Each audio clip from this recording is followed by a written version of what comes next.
సికింద్రాబాద్లోని doctor Narayana college of hotel మేనేజ్మెంట్లో 100% job guarantee 966365 గౌరవ మంత్రి లోకేష్ గారు మాట్లాడతారు.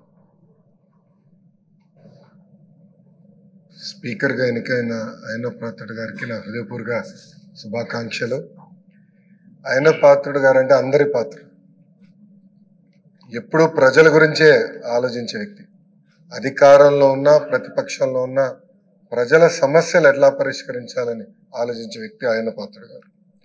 అయ్యన్న పాత్రుడు గారు అంటే ఒక పోరాటం, ఒక పౌరుషం.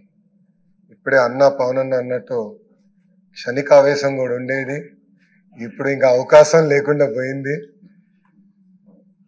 1983లో విశ్వవిఖ్యాత నడసార్వభౌమ స్వర్గీయ శ్రీ నందమూరి తారక రామారావు గారు ఆనాడు తెలుగుదేశం పార్టీని స్థాపించినప్పుడు 25 సంవత్సరాల వయసులో మీరు ఆనాడు పోటీ చేశారు, ఎమ్మెల్యే అయ్యారు. ఆనాడు భారతదేశంలోనే సెకండ్ యంగెస్ట్ ఎమ్మెల్యేగా అయ్యన్న పాత్రుడు గారు నిలబడ్డారు. 25 సంవత్సరాల వయసులో మీరు మంత్రిగా కూడా అయ్యారు. 7 సార్లు శాసనసభ్యుడిగా, ఒకసారి ఎంపీగా కూడా మీరు ఉన్నారు.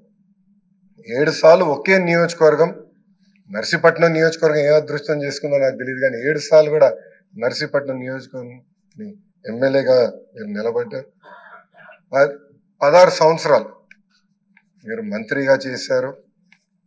చూస్తే టెక్నికల్ ఎడ్యుకేషన్ కానీ 3 సార్లు R&B, forest, environment, science and technology, Panchayati Raj గ్రామీణాభివృద్ధి శాఖ మంత్రిగా కూడా మీరు చేశారు. ఈ హౌస్ లో ఎవరికి పక్కన ఒక అదృష్టం నాకు దక్కింది. మీ తర్వాత పంచాయతీరాజ్ గ్రామీణాభివృద్ధి శాఖ మంత్రి అయ్యేదో అవకాశం నాకు దక్కింది. ఆనాడు మీరు ప్రారంభించిన పనులని పూర్తి చేసే అవకాశం నాకు ఇచ్చారు. మీ నాయకత్వంలో 25,000 కిలోమీటర్లు సీసీ రోడ్ వేసాం, ప్రహరీ గోడలు కట్టాం, పంచాయతీ భవనాలు కట్టాం, గ్రామాలు కూడా ఆనాడు యుద్ధ ప్రాతిపదికంగా తాగునీటి పథకాలు కూడా కలిసి ఏర్పాటు చేశారు. అంతేకాకుండా నాకు ఎప్పుడు సలహాలు కావాలన్నా, సూచనలు కావాలని మీకు ఫోన్ చేసేవాడిని, మిమ్మల్ని అడిగి తెలుసుకునేవాడిని. ఆనాడు పంచాయతీరాజ్ గ్రామీణాభివృద్ధి శాఖ మంత్రిగా నేను ఇన్ని పనులు చేయగలనంటే దాని వెనకాల మీరున్నారని ప్రజలందరూ కూడా తెలియజేస్తున్నాను.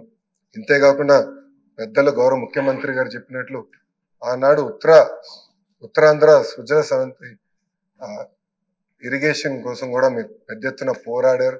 నాకు బాగా గుర్తు, తెలుగుదేశం పార్టీ విశాఖపట్నంలో మహానాడు ఏర్పాటు చేసుకుంటే ఎట్టి పరిస్థితుల్లో అనౌన్స్ చేయాలి అని పట్టుబట్టారు. ఆనాడు కూడా గౌరవ ముఖ్యమంత్రి గారు కూడా అనౌన్స్ చేశారు.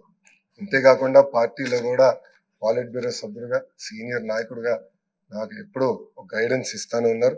ఒకే పార్టీ, ఒకే జెండా, ప్రజల ఎజెండాగా మీరు ముందరికెళ్ళిన వ్యక్తి.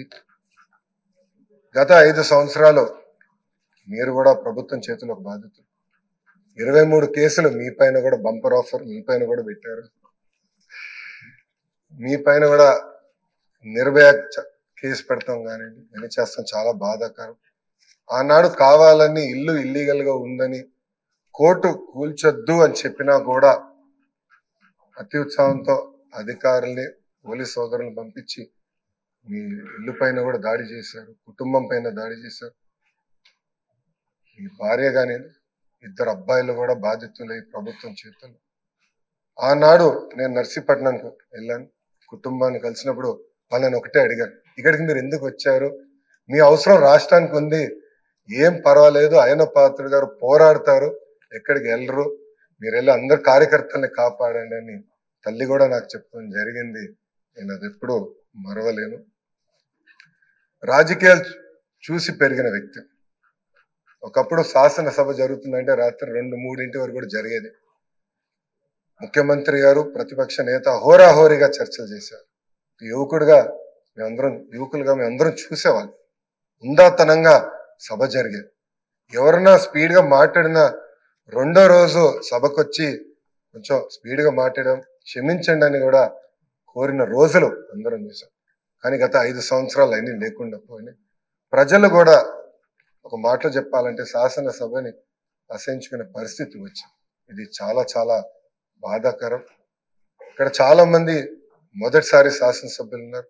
మీ నాయకత్వంలో నేర్చుకునే దానికి మేము ఈ హౌస్కి వచ్చాం. సభ సాంప్రదాయాలు ఏంటి, ఎలా ముందలు తీసుకెళ్ళనేది మీరు మమ్మల్ని అందరినీ గైడ్ చేయండి. యంగ్స్టర్స్ గా గతంలో ఎట్లయితే సభ జరిగేదో పెద్దలు ఎలా ఈ సభని నిర్వహించారో నేర్చుకున్న ఆలోచనతో మేమందరం ఇక్కడికి వచ్చాం. మీ ప్రోత్సాహం ఎప్పుడు మాకు ఉండాలని మిమ్మల్ని అందరినీ అధ్యక్ష వారిని నేను కోరుతున్నాను. అంతేకాకుండా మాకు నాయకత్వం అందించండి, లీడర్షిప్ ఇవ్వండి.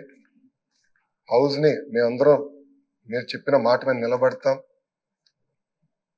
గౌరవ ముఖ్యమంత్రి గారు మన మంత్రులు కలిసినప్పుడు మాకు చెప్పారు, ప్రతిపక్ష హోదా లేకపోయినా, ప్రతిపక్ష ఇక్కడ ఈరోజు హౌస్కి రాకపోయినా మనమే ప్రతిపక్షం అనుకోవాలి. ప్రజల తరపున నిలబడాలి, ప్రజల తరపున పోరాడాలి, ప్రజల సమస్యలు తెలుసుకోవాలి, ప్రజలు కావాల్సిన చట్టాలు మనం తీసుకురావాలని చాలా స్పష్టంగా చెప్పారు. దానికి మీ సహకారం చాలా చాలా అవసరం అని మిమ్మల్ని నేను కోరుతున్నాను. అయ్యనాథ్ పాత్రుడు గారి పైన ఎన్ని కేసులు పెట్టినా, ఎన్ని రకాలుగా హింసించినా ఆయన ఒకే మాట చెప్పేవారు, నేను తగ్గేదే లేదనేవారు. అహర్నిశలు పోరాడేవారు. గన్నవరం సభలో కూడా మీరు ఆనాడు వచ్చి మాట్లాడితే కూడా మరుసటి రోజు మీ పైన కేసు పెట్టి నాన్ బెయిలబుల్ వారెంట్ కూడా ఇష్యూ చేస్తాం చూసాం. కానీ ఆయన పాత్రుడు ఎప్పుడు తగ్గలేదు, ఎప్పుడు పోరాడితే ఉన్నారు. ఆ స్ఫూర్తిని మేము అందరం కూడా హౌస్కి తీసుకెళ్తాం. మీ దగ్గర నుంచి మేము చాలా నేర్చుకోవాల్సిన అవసరం ఉంది. సో మా లాంటి యువకుల్ని ఈ హౌస్లో మీరు గైడ్ చేయాలని ఈ సభాముఖంగా కోరుకుంటూ నాకే అవకాశం ఇచ్చిన మీకు నా హృదయపూర్వక నమస్కారం. సుమన్ టీవీలో మీ పర్సనల్ అండ్ బిజినెస్ ప్రమోషన్స్ కోసం కింది నెంబర్కి కాంటాక్ట్ చేయండి.